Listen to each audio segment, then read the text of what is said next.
welcome to the Age of Listening channel. I'm going to talk to you about boundaries today. This is going to go into my playlist for spiritual lessons. Go check it out.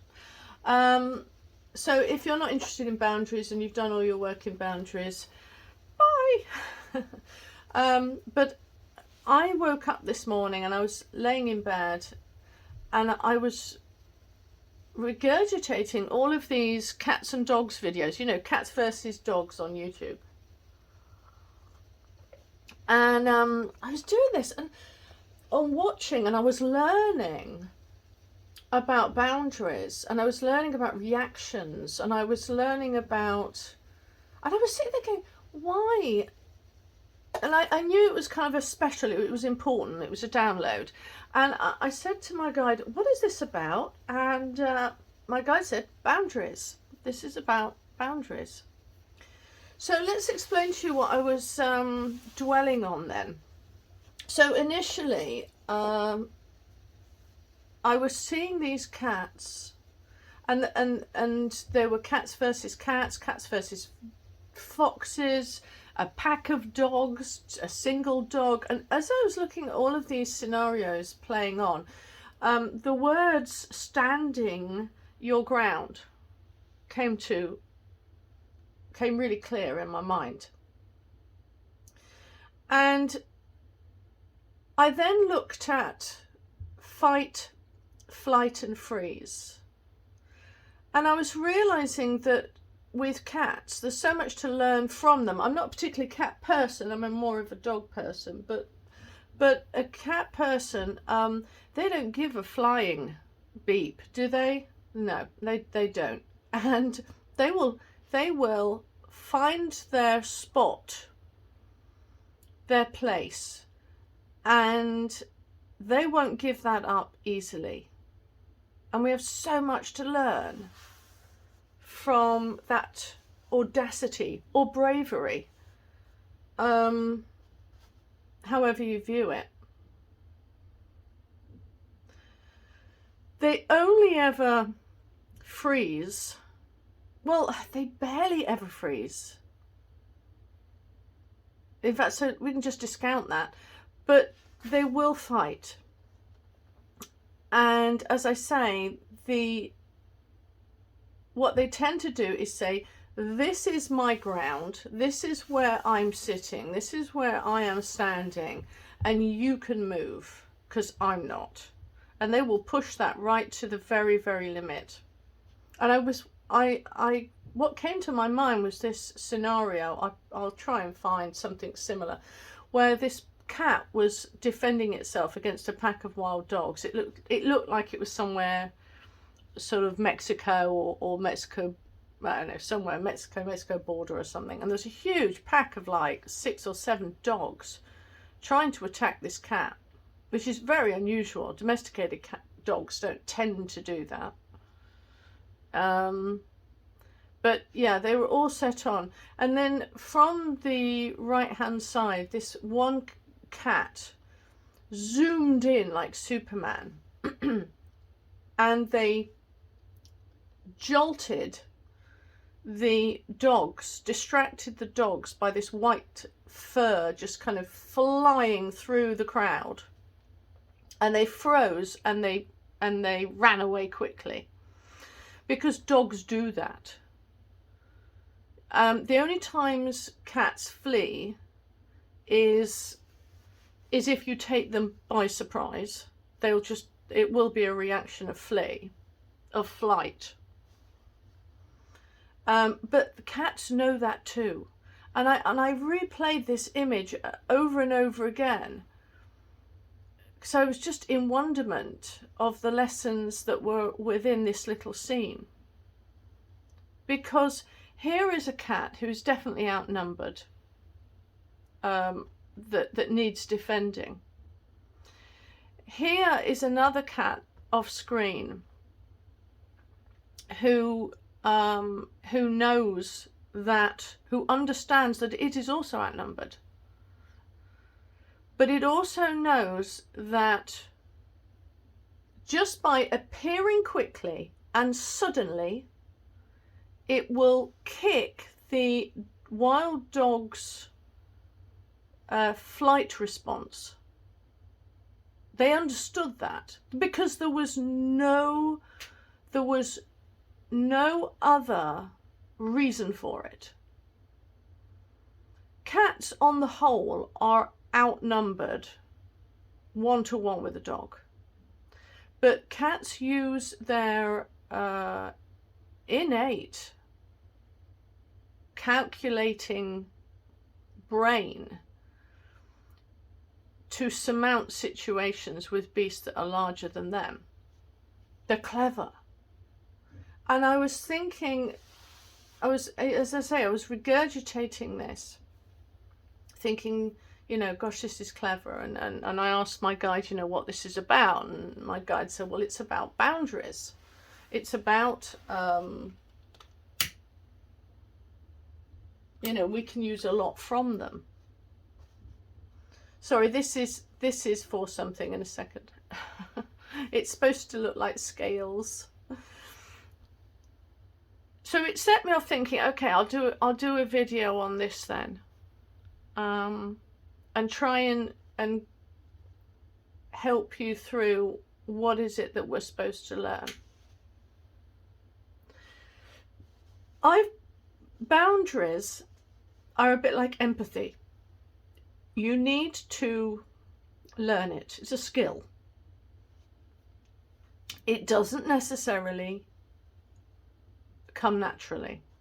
There are some star signs that have a better ability to do it, and generally that's air signs. So, you know, Gemini, Aquarius and Libra, that I've very, very rarely, unless you've gotten somebody really crucified as a child, and they've been really beaten down, they generally aren't backwards in coming forwards with their mouth.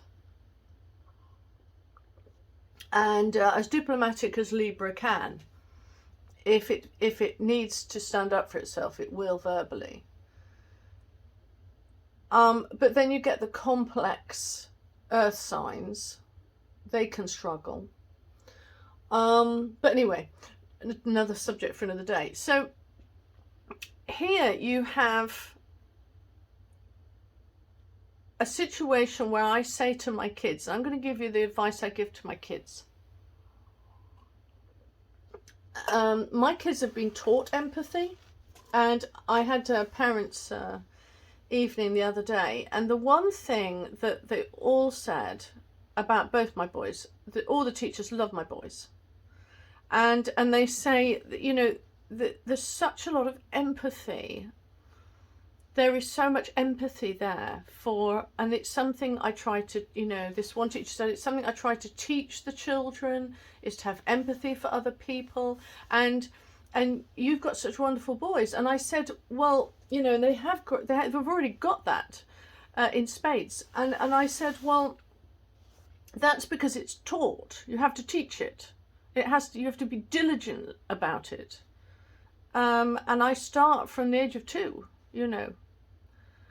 But I said, I also teach boundaries. And we were having a conversation, because I said, if I've taught my boys, and one of them is better at it than the other, because one is a Sagittarius, and they are always a little bit, when they're young, although they're fearless when they're older, they can be quite soft when they are a bit of a walkover when they're young. Mostly because they just can't be bothered with the confrontation. But I have a Pisces with my other son. And if you start a fight, he'll finish it. And I don't tell him off for finishing it. I'm talking verbally as well as physically. He won't ever start a fight. He won't, you know, he won't do any of that. But you start it, he will finish it. And I don't discourage it. Because that is, I don't want to get in any trouble at school. I don't want to getting into a tricky situation. But I won't tell him off for it. I will probably give him advice, but I won't tell him off for it. But what we do is high fives when somebody comes at you with a verbal onslaught. And schools are awful, aren't they, for it? I mean, just awful. Kids on general can be such little demons at school. They're so mean, you know. But I give them a high five if they can shut one up. So someone can come up to a child, my son's in this case, and say something mean, you know, about the hairstyle or whatever. And my job for the first 2 years of school of secondary school has always been to build them up with retorts that can be used in situations such as this.